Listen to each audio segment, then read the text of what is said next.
Loan চুকবে কি চুকবে না, চুকলে কখন চুকবে, আজ ডিটেলসে বলবো, ভিডিওটা শেষ পর্যন্ত সাথে থাকবেন। দেখুন, লোন চোকাতে গেলে সব থেকে প্রথমে যেটা দেখতে হবে ত্রিকোণ ভাব 159, এইগুলিকে স্ট্রং থাকা দরকার, মিনিমাম দুটো, 1 5 5 9, মিনিমাম দুটো ভাবকে স্ট্রং থাকতেই হবে, বলবান থাকতে হবে, নইলে এই দুটোর ভাবপতি মিত্র ক্ষেত্রস্ত্র, উচ্চ ক্ষেত্রস্ত্র এইগুলি হতে হবে, তবেই কিন্তু লোন চোকানোর একটা চান্স থাকে। 1 নম্বর। 2 নম্বর বা শুভযুক্ত, অর্থাৎ পঞ্চমপতি নবমপতি বা লগ্নপতি পঞ্চমপতি শুভযুক্ত মিত্র ক্ষেত্রস্ত্র বা উচ্চ ক্ষেত্রস্ত্র, তবে কিন্তু লোন চোকানোর একটা সম্ভাবনা থাকে। 1 নম্বর। 2 নম্বর, লোন চোকানোর মতো ব্যক্তির মন মানসিকতা আছে কিনা সেটা বিচার করবে কোত্থেকে, চন্দ্রটাকেও ভালো হতে হবে, চন্দ্র যেন উচ্চ ক্ষেত্রস্থ, মিত্র ক্ষেত্রস্থ কিংবা স্বক্ষেত্রস্থ হয়, পীড়িত যেন না হয়, তাহলেই কিন্তু মন মানসিকতা থাকবে কাউকে লোন চোকানোর বা কোনো সংস্থাকে লোন চোকানোর।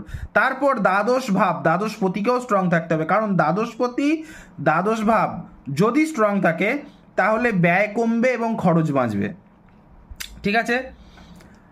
আর তারপর দেখতে হবে যে ষষ্ঠভাবে যদি কোনো গ্রহ না থাকে সেটা সবচেয়ে ভালো, ষষ্ঠ ঘরটা ফাঁকা থাকাই সবচেয়ে ভালো, কিন্তু ষষ্ঠ ঘরে যদি কোনো গ্রহ থাকে সেই গ্রহ বলবান হওয়া অতি আবশ্যক দরকার, বর্গচক্রে, অষ্টক বর্গচক্রে সেই গ্রহটা যেন বলবান হয়। 1 নম্বর। 2 নম্বর, সেই গ্রহের ওপর কোনো নেগেটিভ গ্রহের দৃষ্টি যেন না থাকে, থাকলে নেগেটিভ যতগুলি গ্রহের দৃষ্টি আছে তার থেকে অত্যাধিক অনেক বেশি শুভ গ্রহের দৃষ্টি যেন থাকা দরকার।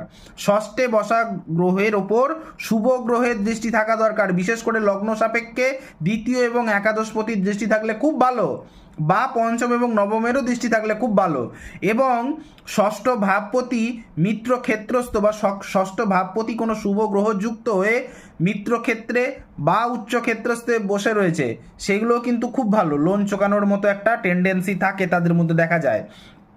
কিন্তু একটা জানবেন, যাদের ষষ্ঠ ঘরে যেই গ্রহগুলি দৃষ্টি দিচ্ছে, শুভ গ্রহ, যেই শুভ গ্রহগুলি ষষ্ঠ ঘরে দৃষ্টি দিচ্ছে লগ্ন সাপেক্ষে, দ্বিতীয়পতি, একাদশপতি, পঞ্চমপতি, নবমপতিটা অতটা নয়, দ্বিতীয়পতি, একাদশপতি, কেন লোন চোকাবে তো দ্বিতীয় একাদশ, সঞ্চয়টা হবে কোত্থেকে, দ্বিতীয় থেকে একাদশ থেকে প্রাপ্তি, সুতরাং দ্বিতীয় একাদশপতির দৃষ্টি যদি ষষ্ঠে থাকে, ষষ্ঠ ভাবপতির ওপর থাকে বা ষষ্ঠ ভাবপতির সঙ্গে যুক্ত থাকে, সেই গ্রহের দশা বা মহাদশা পড়লে সেই সময়কালে আপনার লোন চুকবে।